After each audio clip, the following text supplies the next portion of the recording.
Hi, Jen Rubin, editor-in-chief of the Contrarian here. I am delighted to welcome Pasha Dashgard, who is the director of research for Peril, who are friends who study all aspects of extremism, violent extremism. Welcome, Pasha. It's so nice to have you.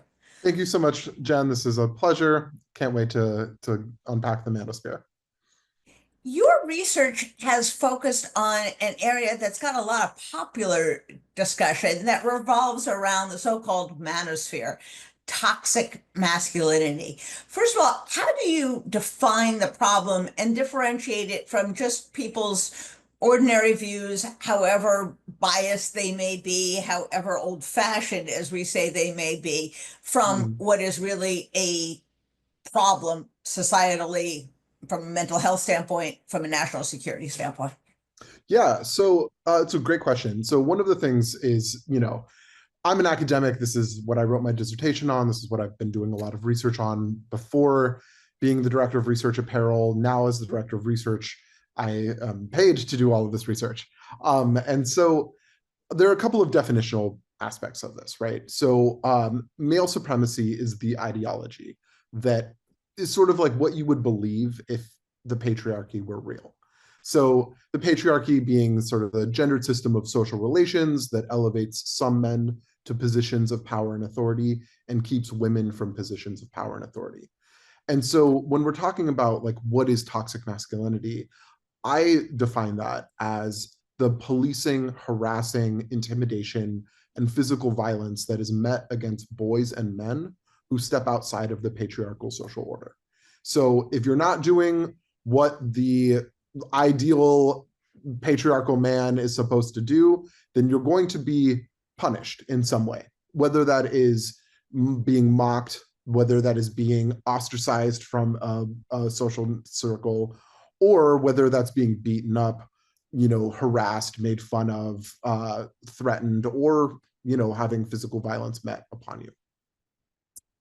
What is the emotional component? It seems to be motivated by a resentment and anger. Talk to us a little bit about the kind of emotional stew that this comes out of.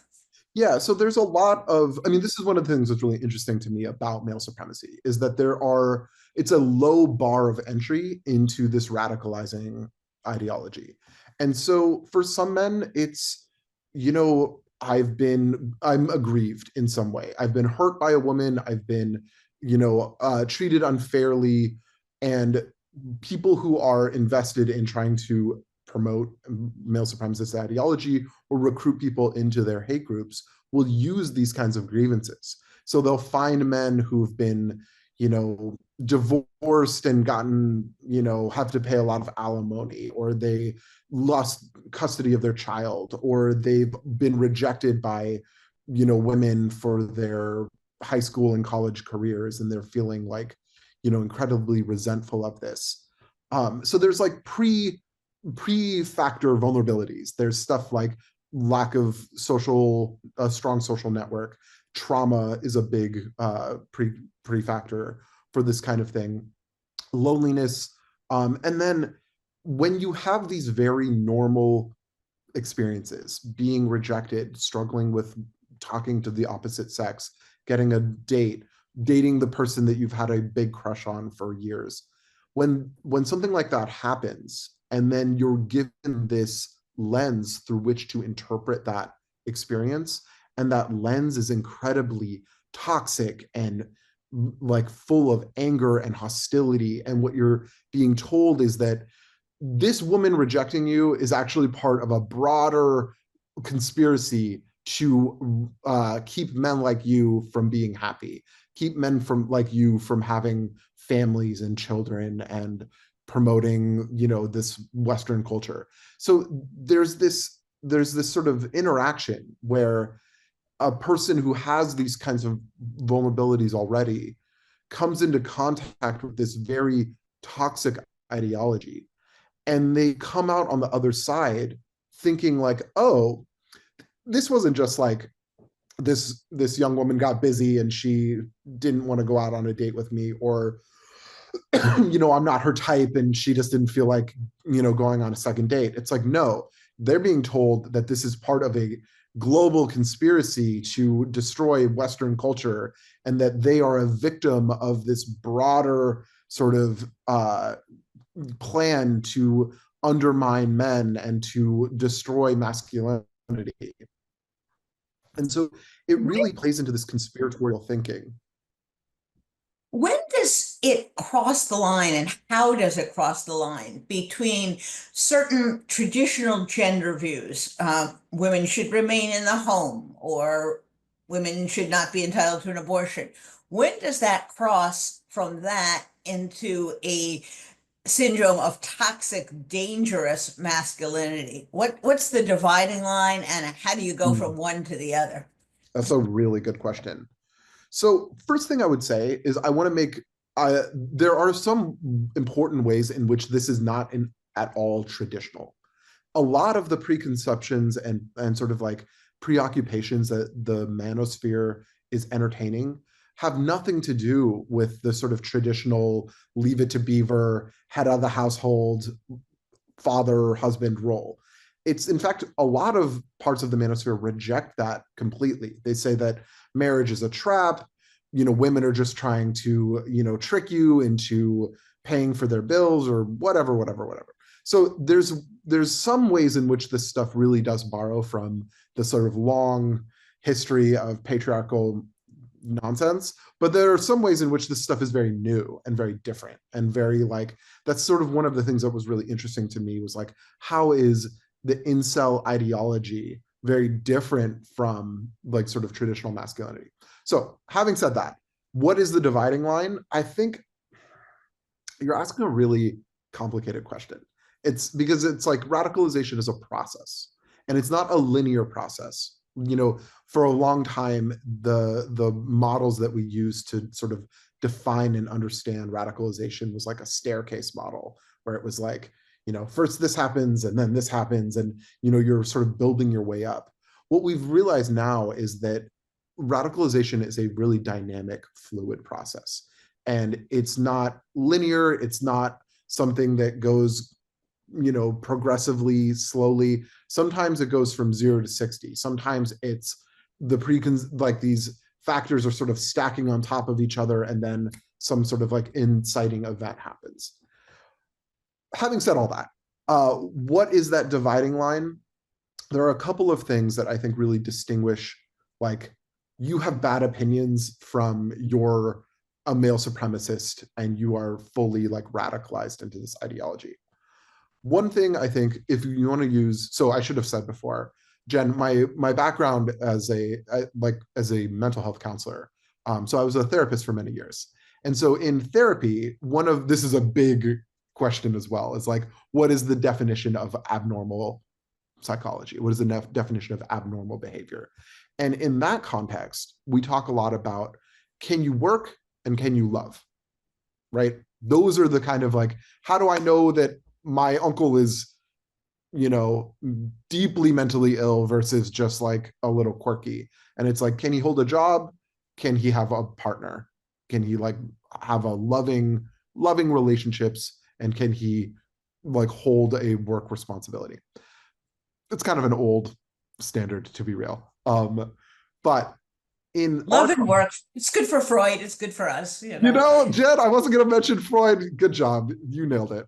That is exactly who defined this. But yes, so with radicalization, I would say that to me, the same idea of a disruption in your ability to build a meaningful social relationship as a result of adherence to this ideology.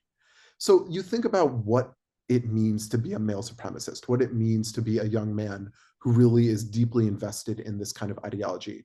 How are you ever going to build a meaningful relationship with a woman in your life? How are you ever going to have strong connections with men if you believe that you're always in zero-sum conflict with every man that you're in a room with? How can you like, has your adoption of this lingo and this jargon and this rhetoric reached a point where it has seeped into normal day-to-day interactions with friends and family and strangers? Has it changed the way that you approach normal interactions where like, we see this. I was just reading the other day that like elementary school and middle school teachers who are female are running into young men who aren't willing to listen to them in the classroom.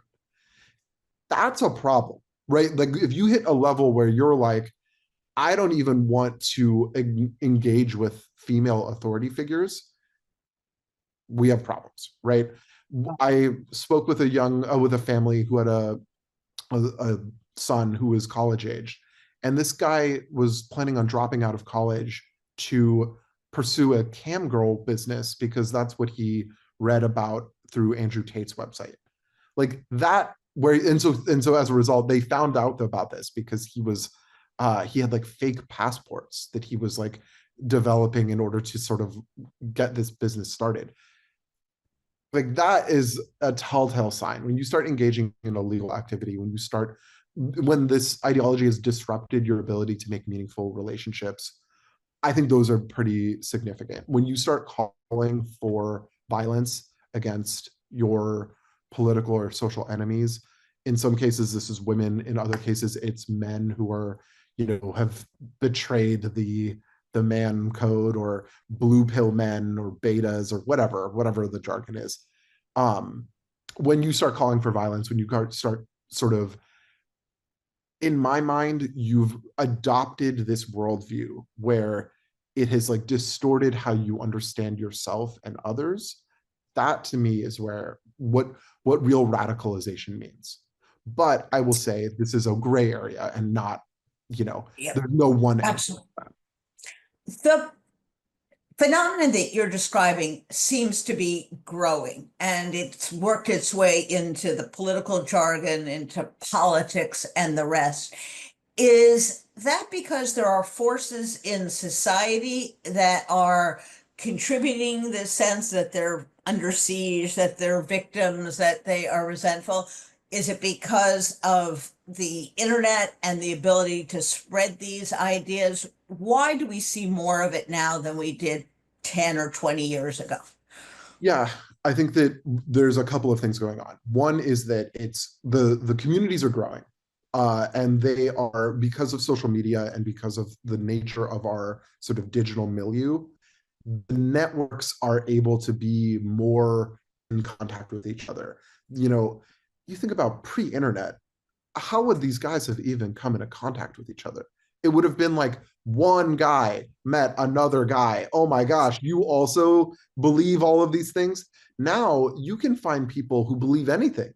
And you can find a community of, I don't know, 250, 2,500, 25,000 people who think that there's lizard people, that the earth is flat, that birds aren't real. Like you can find any kind of conspiracy theory and like a community of people who will reinforce this ideology.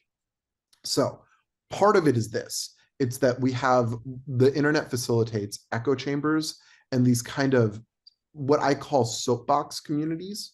So you think about standing on a soapbox ranting. This is so much of what the manosphere is like a man writing a post that's like, let me tell you how dating goes. Let me tell you about women.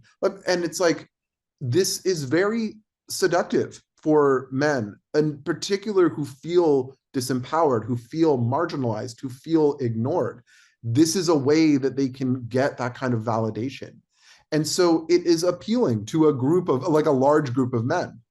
The second part of this is, everybody has talked about the loneliness epidemic. I don't need to talk about the loneliness epidemic as well, but you think about how that loneliness epidemic interacts with a, a built-in community that is paradoxically, well, is non-judgmental of you so long as you buy into the ideology.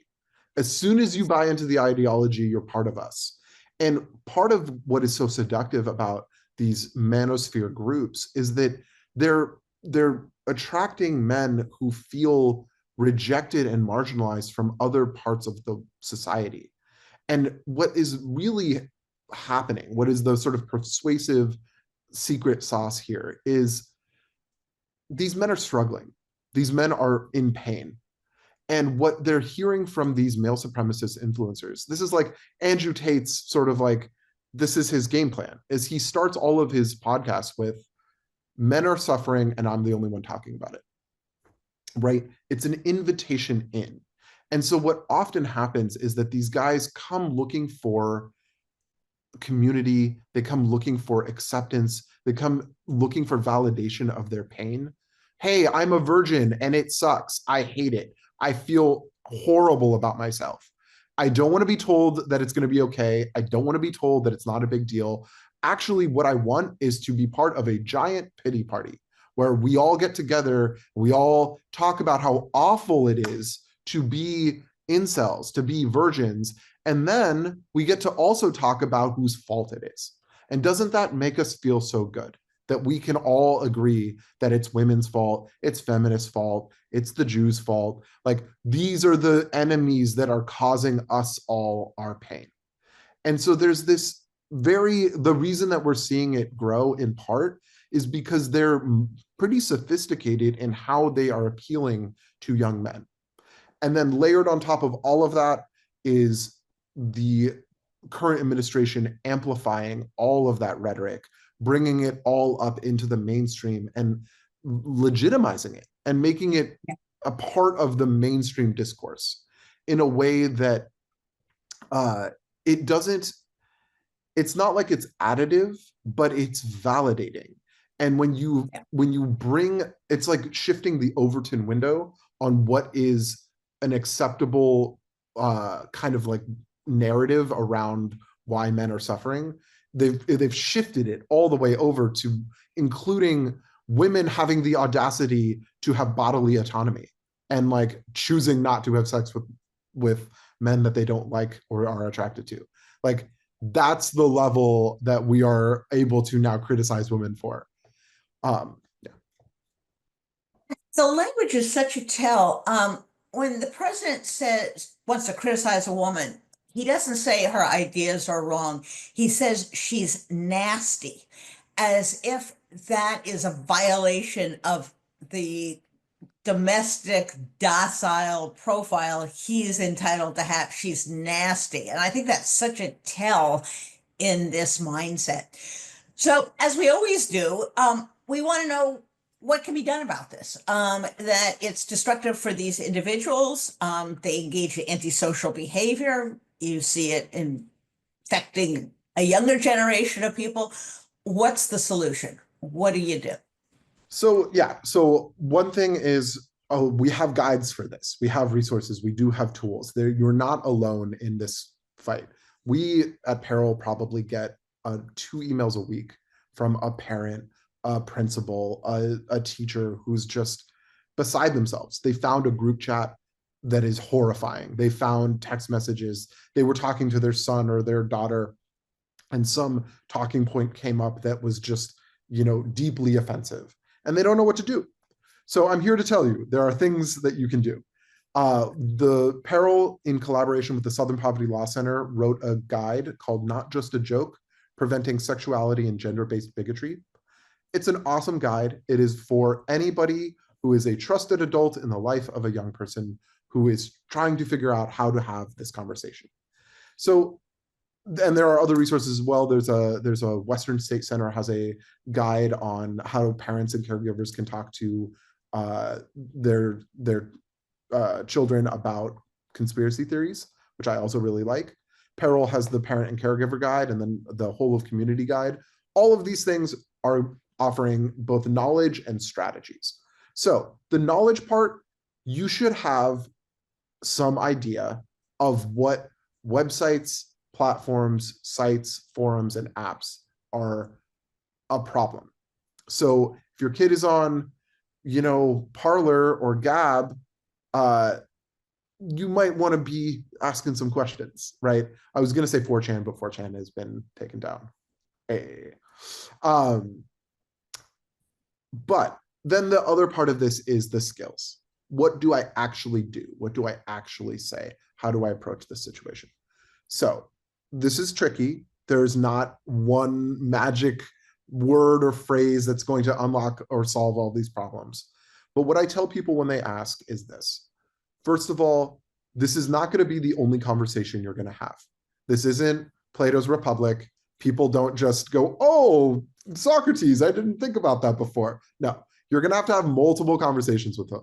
So, with that in mind, you cannot come from a place of anger and shutting them down and guilting them and shaming them for these beliefs. That's not going to work. That doesn't actually persuade anybody. In fact, what that does is it just pushes people further to their own ideological positions. What instead you want to do is you think about this. I almost approach it the way that I was a substance abuse counselor for a while.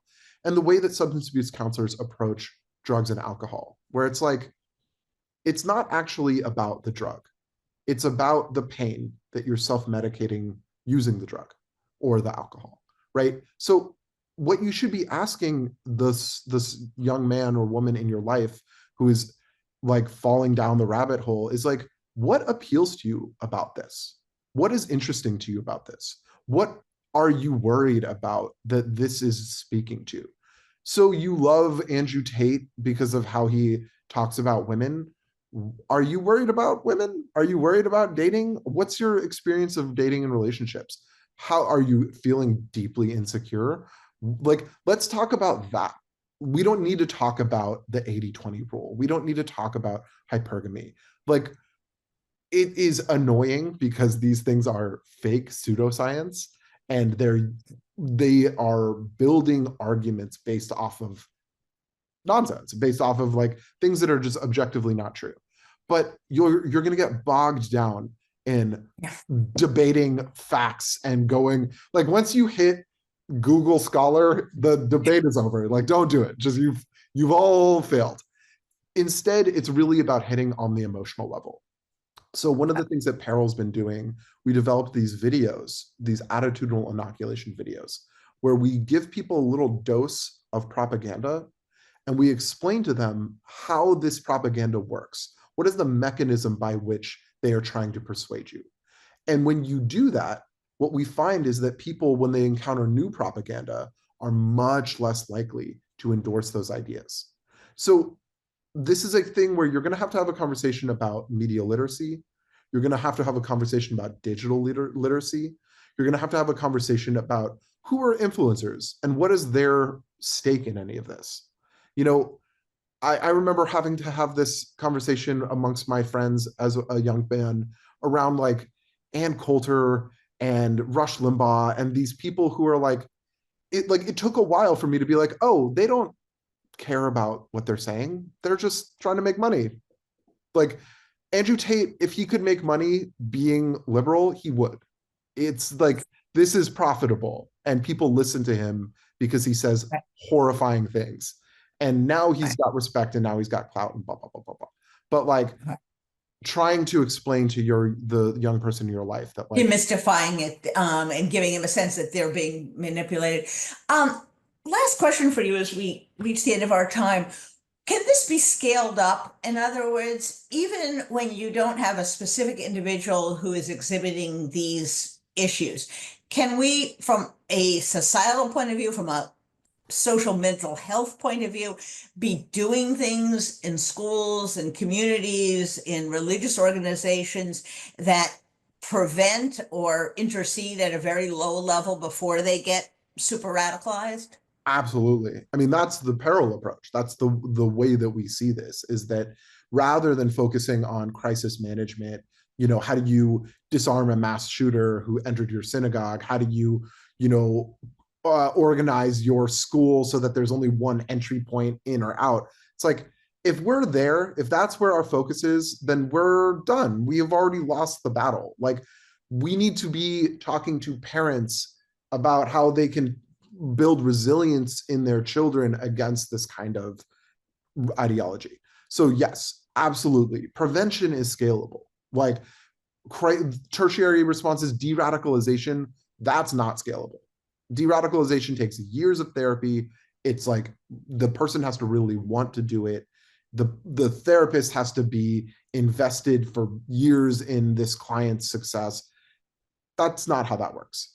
The way it works is exactly what you're talking about, building community resilience to radicalization. So what does that mean? That means having school and after school and faith communities that include a bunch of people, where young people feel connected to something bigger than them, where they feel like I have a strong social network where I can talk about problems to multiple people in my life.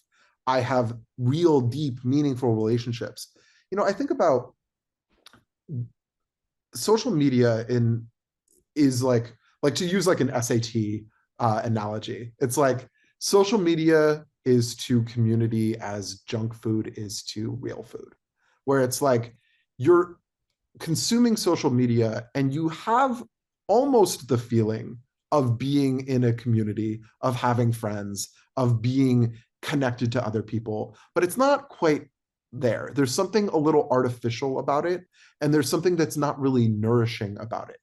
And so, how do you build a school community where there's not bullying, where there's not harassment, where if a young man shares nudes of his girlfriend with his friends, that there are real consequences, and that the school community comes together and says, like, hey, we're not doing this. This is not acceptable to us.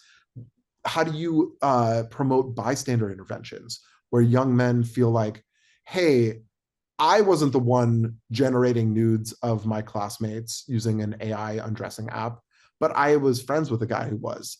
And rather than saying nothing, I should have said something. It's like these are the ways that you promote this. And then we have to have a very real conversation with our young people. And listen, I say young people because that's easier to prevent, but this is a problem with older men as well. We have to have a conversation about, like, what is the media we're consuming, and what are the messages in those media, and how are they promoting a kind of ideology that is really dehumanizing to half of our population. That is fascinating. And I think what people are probably thinking about, I'm certainly thinking about in the work that Peril does, is the same themes, whether it's misogyny, racism, or, any kind of radicalization. It comes back to this same fundamental problem of building healthy, resilient people who are able to debunk what's incoming and to intervene earlier rather than later. So it's very helpful. I thank you. This is why we have the Peril people on, because these are the issues of our time. And if we don't start at a lower level, we wind up running around as we are now, trying to do a whack-a-mole to keep Exactly. people from engaging in very dangerous, very violent behavior. So thank you, Pasha. He comes to us from the Netherlands today, so it's late in his day. Thank you very much for joining us, and we will look forward to the next installment from Peril. So thanks very much. Can't wait. Bye, Jen. Bye.